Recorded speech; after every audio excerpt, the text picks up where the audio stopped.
Olha aqui, gente.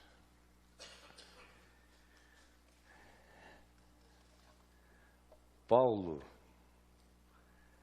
nos diz, quando escreveu sua primeira epístola aos Coríntios, nos diz algo sobre o que eu já falei centenas de vezes no curso da vida, e aqui mesmo, muitas vezes, e há não muito tempo atrás, outra vez, e até eu partir, repetirei, porque é de importância absolutamente essencial. Faz parte daquelas coisas que Paulo diz: convém-vos que eu vos repita. Tem algumas acerca das quais ele diz que é um desperdício que ainda tivesse que repeti-las. Mas há algumas acerca das quais ele diz: essas convém que se repita sempre, que sejam objeto de relembranças regulares, porque elas fazem parte dos elementos pulsantes do coração do nosso ser.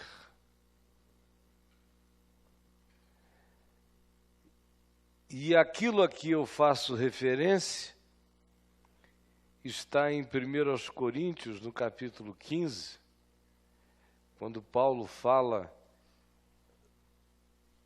das ocorrências mais importantes consideradas naqueles dias dele, as mais pivotais relacionadas à aparição de Jesus depois que ressuscitou de entre os mortos.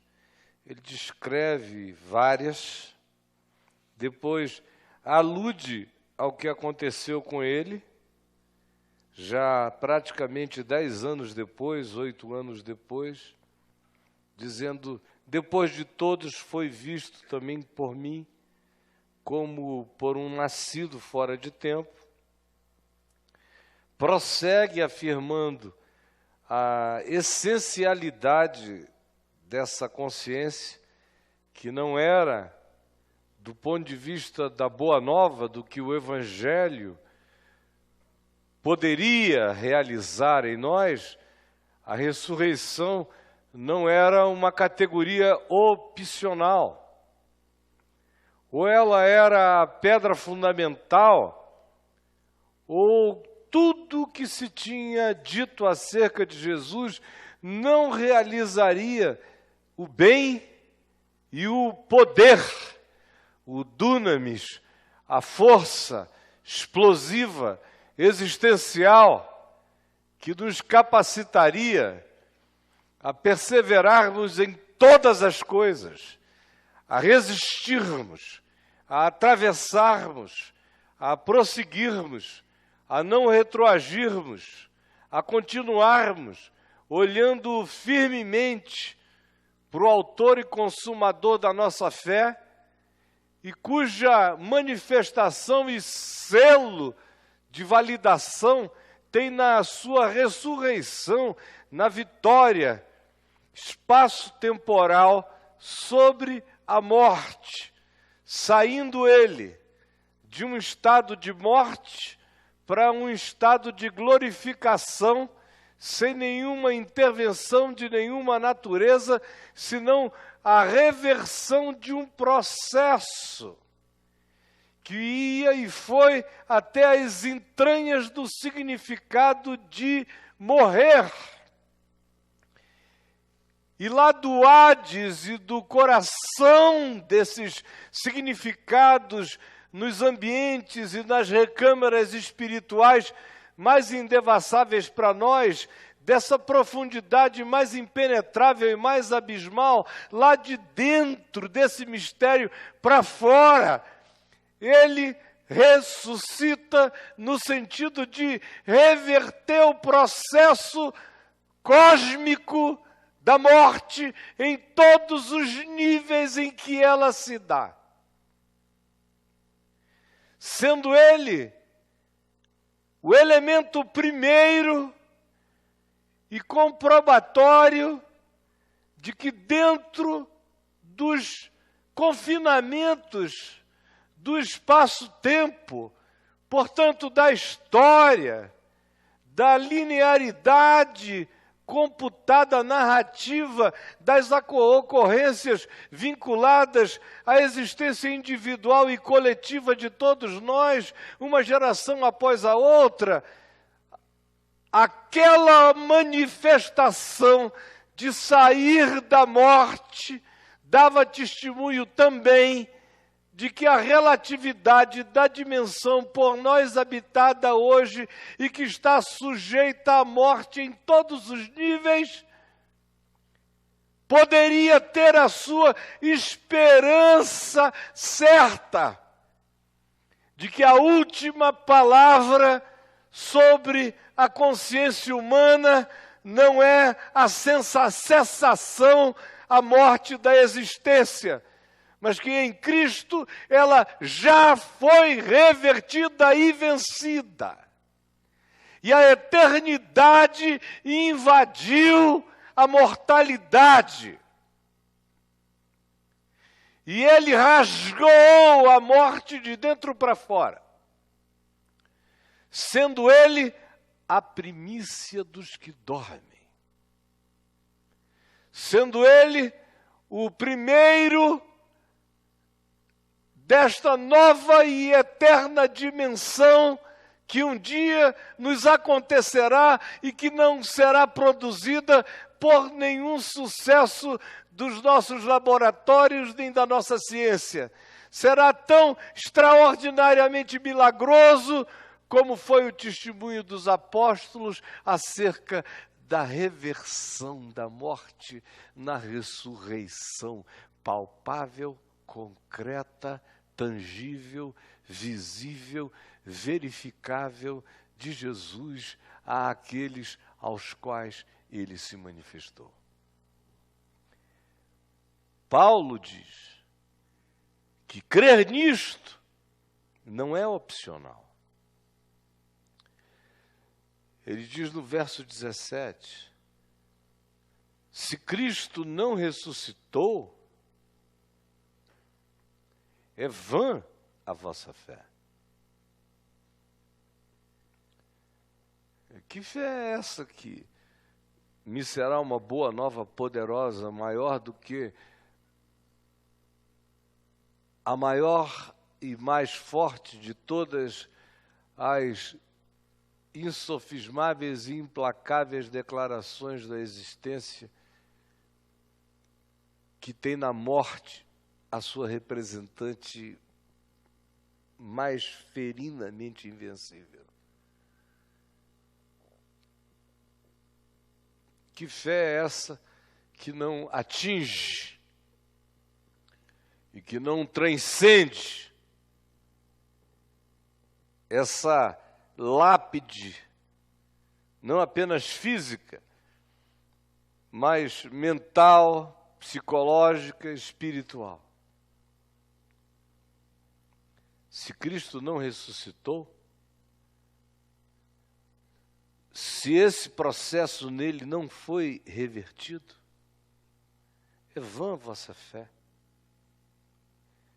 E ainda permaneceis nos vossos pecados, na sequência da existência insensata na qual vivíeis, permaneceis nas mesmas coisas, porque não há a voz daquele que, dentro da morte, gritou e bradou que estáveis livres das consequências dela, pois o salário do pecado é a morte. Na ressurreição, ele garantia que os pecados estavam perdoados e tirava da morte o poder dessa reivindicação sobre mim. Se Cristo não ressuscitou, é vã a vossa fé, e ainda permaneceis nos vossos pecados, e ainda mais, todos aqueles que partiram crendo nisto apenas dormiram no pó para sempre. Creram numa vacuidade, numa miragem. E se a nossa esperança em Cristo, no Evangelho, não tem ressurreição, não tem transcendência, não tem vitória sobre a morte, não tem essa concreta realidade para além da cessação desta existência, se o que você chama de Evangelho não carrega essa força, e, portanto, se limita apenas a esta existência idiotada, marcada por um contínuo correr atrás do vento e do nada. Se o que a gente chama de esperança no Evangelho não inclui essa vitória sobre a morte, somos os mais infelizes de todos os homens. Os mais infelizes.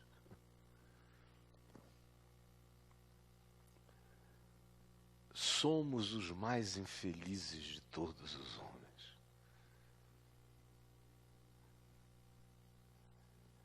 Olhem aqui para mim.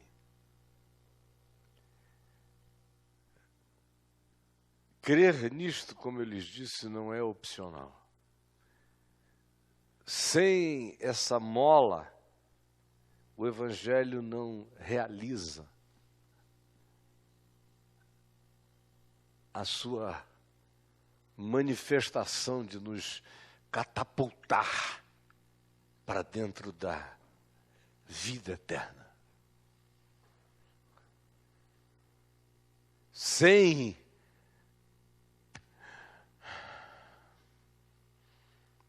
essa certeza de que isso não é um dogma necessário para fechar um esqueminha teológico, não. Isso é um fato fisicamente necessário, psicologicamente indispensável, espiritualmente essencial.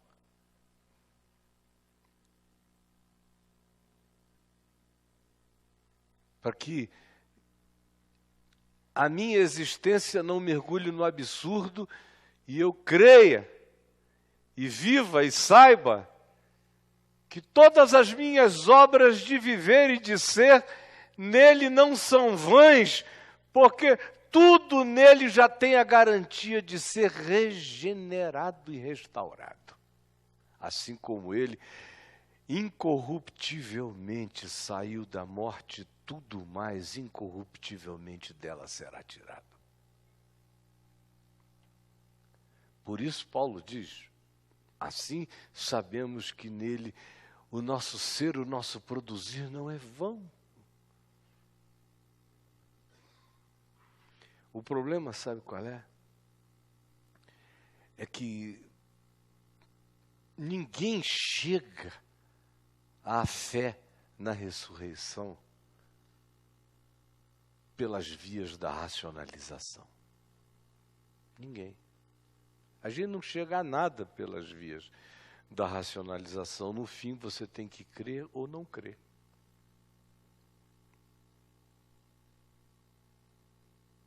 Por exemplo, ontem a minha mulher ficou chocada de saber que na internet tem um grande movimento de tentativa comprobatória de demonstração de que a Terra é plana.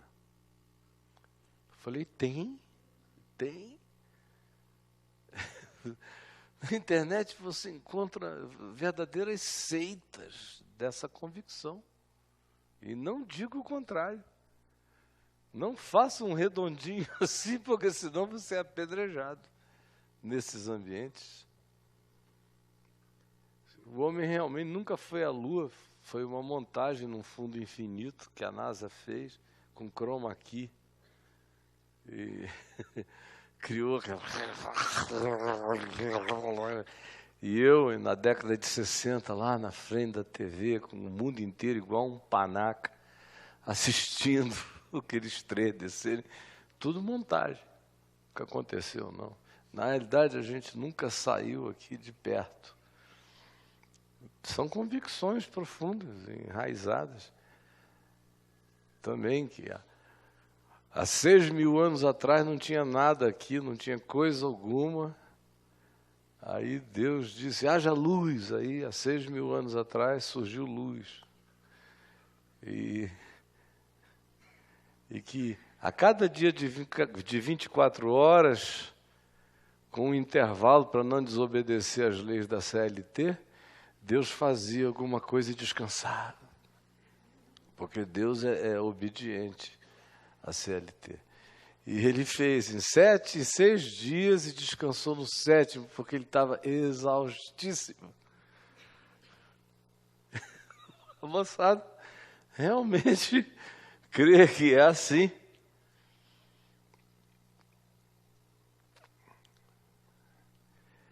E você vai dizer o quê?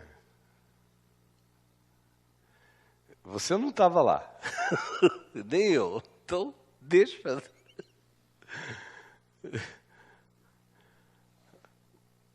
Ou qualquer outra coisa. Fatos, como Paulo diz aqui adiante, ó, depois de afirmar-se a nossa esperança se limita apenas a esta vida, somos os mais infelizes de todos os homens, ele diz, mas de facto, Cristo ressuscitou de entre os mortos. Ele diz, a ressurreição é factual, é histórica, é espaço-temporal. Ela atende a todas as demandas do sentido às intuições. É um fato, ele diz, mas e daí? Os romanos nunca levaram a sério. Os judeus que sabiam esqueceram, não quiseram pensar no assunto. E os que tinham uma desconfiança que poderia ser, também fugiram de pensar porque é assustador. O fato de ser um fato não factualiza aquilo como uma realidade implacável ante os sentidos necessariamente de todos, a menos que seja algo que acabe com as nossas existências. Ninguém terá dúvida no dia em que vier do céu um cometa enorme e cair na Terra. Aí todo mundo vai admitir este fato. E não vai ficar depois ninguém para escrever a história. Mas, quando não é algo dessa proporção, tem gente que crê e tem gente que não crê. Foram eliminados 6 milhões de judeus na Segunda Guerra Mundial, mas tem gente que jura que isso é criação de propaganda. E quem quer que diga o contrário é tratado como idiota, um sionista fanático da história. Fato, mas que não necessariamente esmaga ninguém com a sua factualidade. Por exemplo, quando eu tinha 14 anos, eu ia numa viagem com meu pai, mais 13 amigos, indo de Niterói para Itaperuna, no estado do Rio de Janeiro.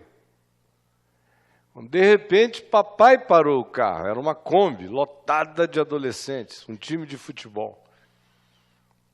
Íamos fazer uma preliminar lá em Itaperuna, era um domingo. Ele parou o carro e eu perguntei o que foi, papai. Ele falou, saiam todos vocês, venham aqui para fora. Nós fomos lá para fora, aquele céu azul, tinha aquela esfera que parecia um berilo no céu, aquela esfera ali na nossa cara, em cima. A gente vendo aquele negócio. Eu perguntei em nome de todo mundo, né?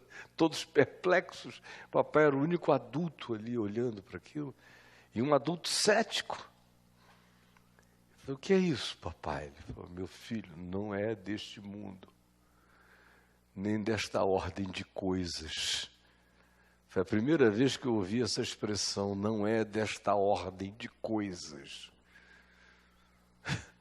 De repente aquilo fez, foi embora para sempre, na nossa cara. Para mim foi um fato. Agora, como é que eu posso provar isso para alguém, de que isso aconteceu? Mesmo os meus 13 amigos, que chegaram em Itaperuna sem falar outra coisa, que voltaram de Itaperuna para Niterói só falando nisso, um mês depois você falava no assunto, eles não queriam mais falar no assunto, porque ninguém cria.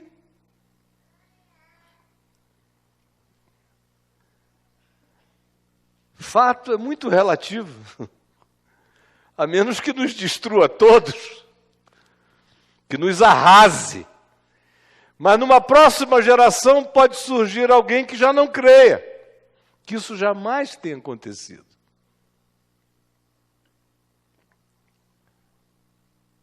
Ou como quando, em 1974, mas no segundo semestre, numa aula de física em Manaus, nós ouvimos aquela gritaria do lado de fora da Escola Técnica Federal do Amazonas, corremos para a janela no segundo andar, eu fiquei ao lado do professor de física que estava dando uma aula, quando a gente viu aquela traça que parecia uma montanha do Pão de Açúcar em silêncio, passando suavemente uma montanha toda vazada de luz de dentro para fora, enorme, enorme. O aeroporto era pequeno perto daquele negócio na nossa cara. Passou, fez a volta no Rio Negro, demorou minutos. Houve pessoas que ficaram vendo 30 minutos. Para mim foram alguns minutos, porque ela sumiu numa área da cidade, na escuridão. Mas o que eu vou fazer com isso? Isso serve para o quê? A menos que você tenha uma predisposição, por alguma razão, por ter visto também, de considerar isso como algo com o que você se identifica, porque aconteceu com você. Do contrário, é um fato que não se factualiza necessariamente em seu favor. A menos que você tenha a coragem de dizer, eu vi, como eu não sou louco e creio em mim, nas minhas faculdades mentais e no compartilhamento das testemunhas que estavam comigo, todos, unanimemente, ninguém sugestionado, ninguém esperando, e eu, portanto, por mim e por eles, digo aqui que vi. Mas e daí? Muda o que em ti? O fato de eu ter visto isto, disto ser um fato. É como na ressurreição. Não adianta que eles tenham visto. Não vai alterar nada na sua vida. No fim, tanto aqueles que viram no espaço-tempo, há 2000 anos atrás, diante dos seus sentidos, e pegaram, e apalparam, e discerniram, e divisaram, e não tiveram como negar, e foram constrangidos esmagadoramente pelas evidências, pelas palpabilidades, pelas factualidades daquela manifestação. No fim, até eles tiveram que dizer, eu criei, por isso é que testemunhei. Porque o ter visto não significa ter crido. No fim, tudo nasce da fé. Tudo. Em 1975, mais ou menos no mês de fevereiro, eu tive uma hepatite, uma segunda, forte, que me deixou 6 meses acamado. E no início, o médico com muito medo das consequências, porque eu tinha acabado de ter uma bem forte. E aí veio essa segunda. E durante aquele período, eu, parado numa cama, só lia. E naquele tempo eles davam muito soro para uma pessoa numa condição hepática como a minha, e você só comia doce. E inchando ali. Soro e doce, e leitura. De repente eu entrei numa angústia numa angústia sobre a realidade de que Jesus tinha ressuscitado e eu não estava lá. Imagine.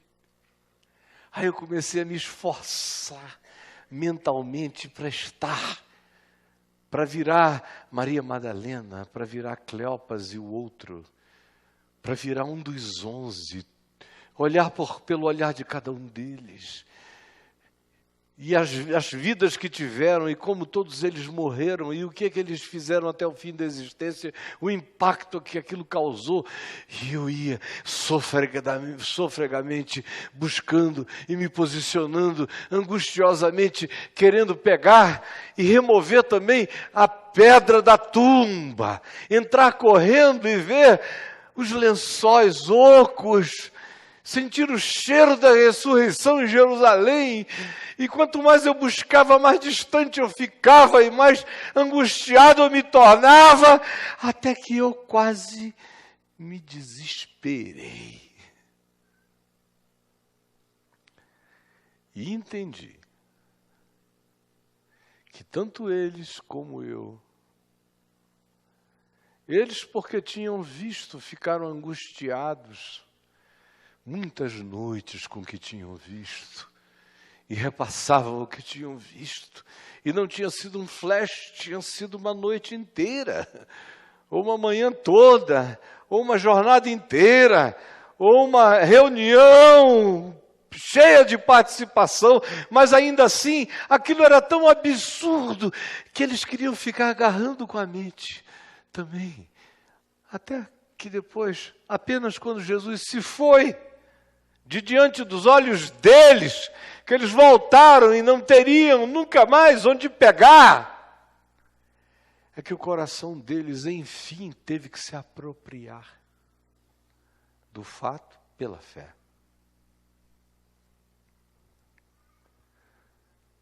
Se apropriar do fato pela fé.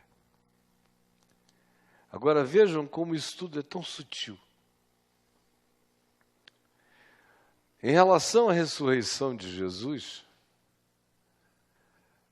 as manifestações mais dramáticas foram aquelas que aconteceram aos que não eram discípulos dele. Por exemplo, os guardas romanos que foram postos à porta da tumba tiveram a visão de 2 anjos que removeram a pedra de 1,5 toneladas selada com selo romano, cujas aparências dos anjos eram como relâmpagos.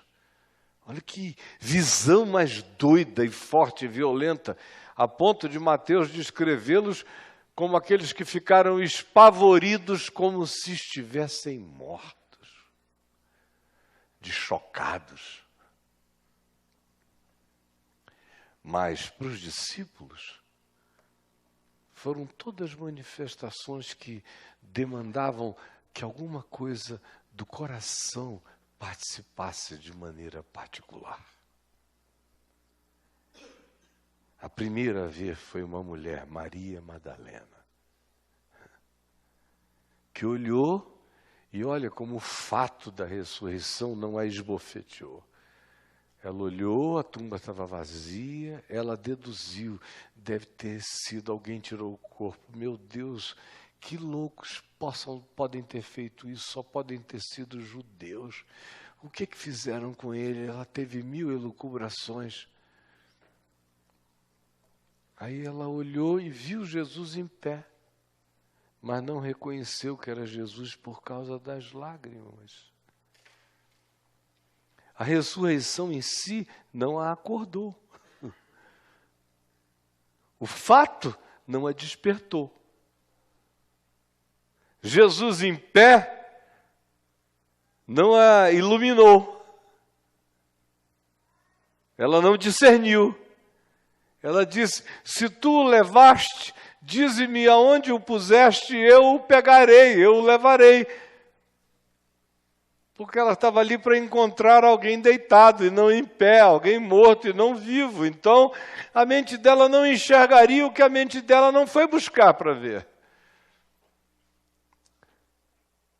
Foi preciso que Jesus dissesse: Maria. em hebraico, para que ela tomasse fôlego. Aquela mesma voz que um dia a chamou para dizer: senta aqui, filha. Quando ela não cabia de tantos demônios que a atormentavam. Foi isso que acordou, aquela voz. Ou aqueles dois andando com ele naquele mesmo dia para Emaús, aquela aldeia 17 quilômetros dali, mais ou menos, na direção de Tel Aviv. Eles vão andando, eles se irritam, se zangam, chateiam, se brigam, falam intensamente, criticam o visitante alienado de Jerusalém, que era Jesus, o único que, tendo estado em Jerusalém, ignora as ocorrências desses últimos dias. Jesus, ironicamente, num divino sarcasmo, diz: quais? Aí eles contam tudo para ele, vão todos chateados, zangados, até que vão chegando perto da cidade, da aldeia.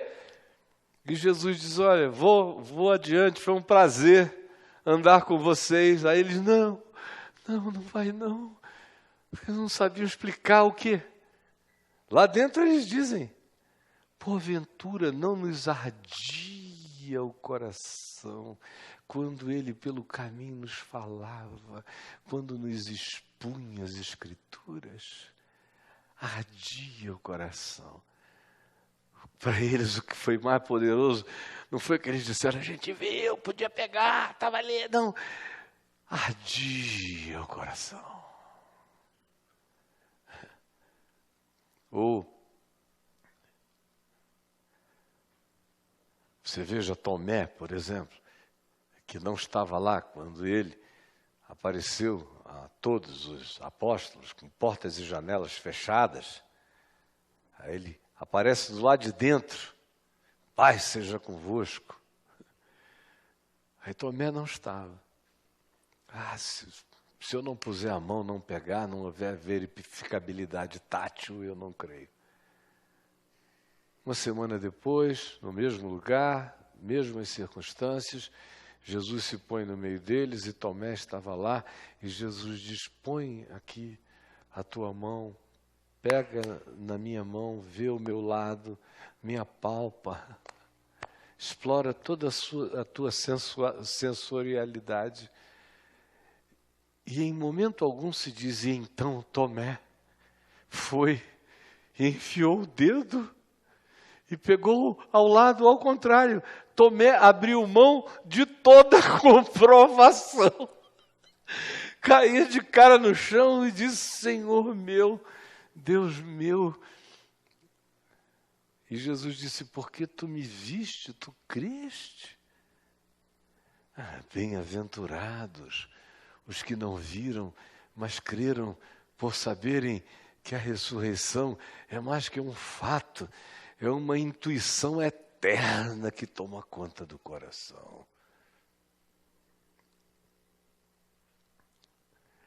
Ou olhe para qualquer outro que tenha tido com ele esse encontro. A maioria deles foram completamente sutis. O único que não teve sutileza nessa manifestação foi Paulo. Já 8 anos depois, quase 10. E não naquele processo de morte, ressurreição e ir aos céus. Não. Já foi uma invasão na história, porque a paixão de Paulo por Jesus era tão grande que só sendo um encontro daquele jeito. Chega e blá, atropela o cara. Cai em cima, agarrado. Parece o Aslan do C.S. Lewis, assim. Paulo, Saulo, Saulo, por que me persegues? Que tu me queres, eu sei, mas não precisa matar ninguém para chegar a mim. Está matando todo mundo, rapaz. É só admitir que é a mim que você me quer, olha eu aqui. Olhem aqui para mim. Por que eu estou dizendo isto? Como eu disse, eu iria repetir algumas coisas que nos convém que sejam repetidas. Porque se a nossa esperança no Evangelho não tiver esse Maria que nos acorde de novo e de novo, é Ele, é Ele. Se não tiver esse coração que arde pelo caminho, não tiver essa desistência de não meter o dedo em nada, não pegar nada, já ficar satisfeito com o choque da palavra que diz, pega.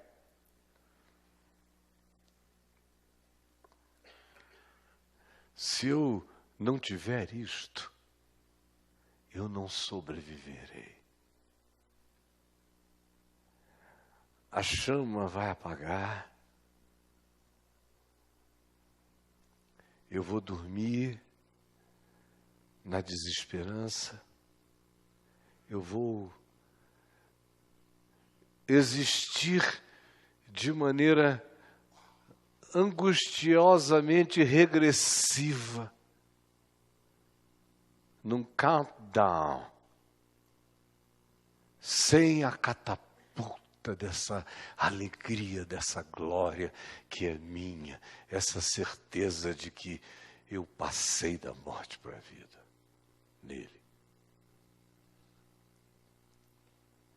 Quando a gente não está sentindo dor de nenhuma natureza, o que eu estou dizendo parece apenas uma fala.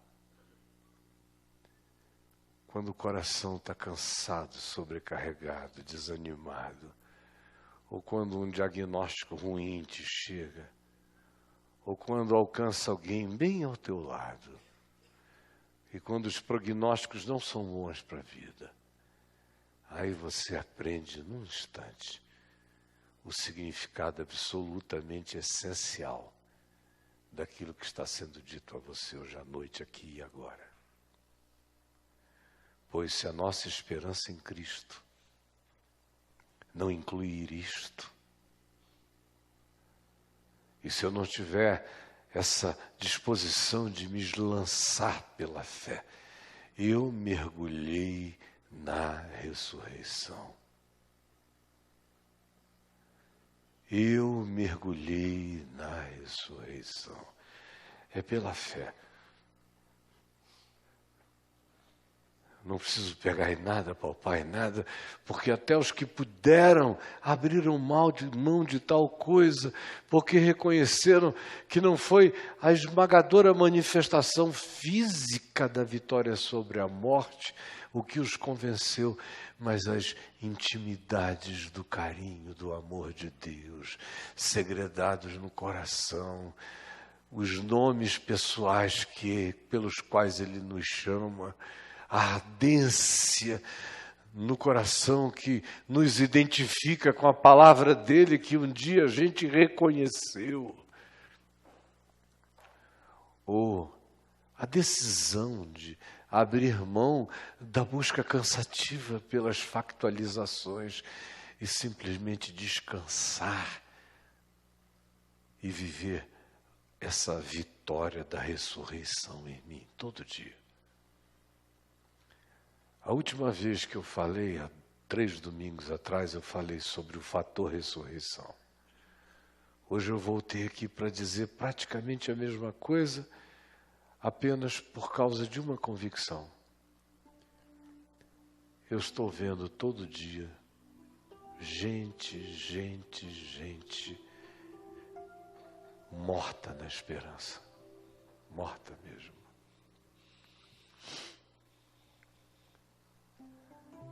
E de que nos serve um evangelho que não nos dá essa vitória?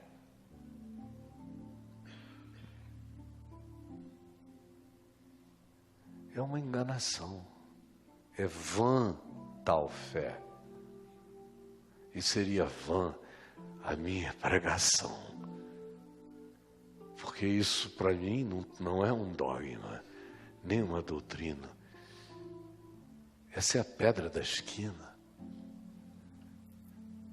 Esse é o poder que vence a morte, que vence as doenças, que vence as angústias, que vence as perdas, que vence as falências, que vence os lutos, que vence as tribulações, que atravessa os dilúvios e que fica em pé no meio do apocalipse sem medo. Esse é o poder. Esse é o Evangelho. Esta é a boa nova. E esta é a vitória que vence o mundo. Aquele que por ele assim vive, nele não só continuará a viver, mas vencerá e permanecerá e ficará inabalável. Vamos ficar em pé.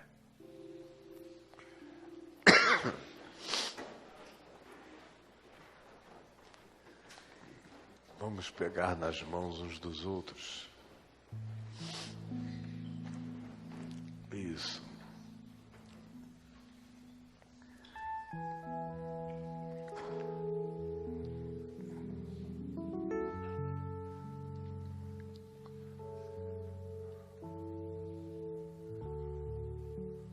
Pai nosso que estás nos céus, santificado seja o teu nome. Venha o teu reino, seja feita a tua vontade, assim na terra como nos céus. O pão nosso de cada dia nos dá hoje. Perdoa as nossas dívidas, assim como nós perdoamos os nossos devedores. E não nos deixes cair em tentação, mas livra-nos do mal, pois teu é o reino, o poder e a glória para sempre.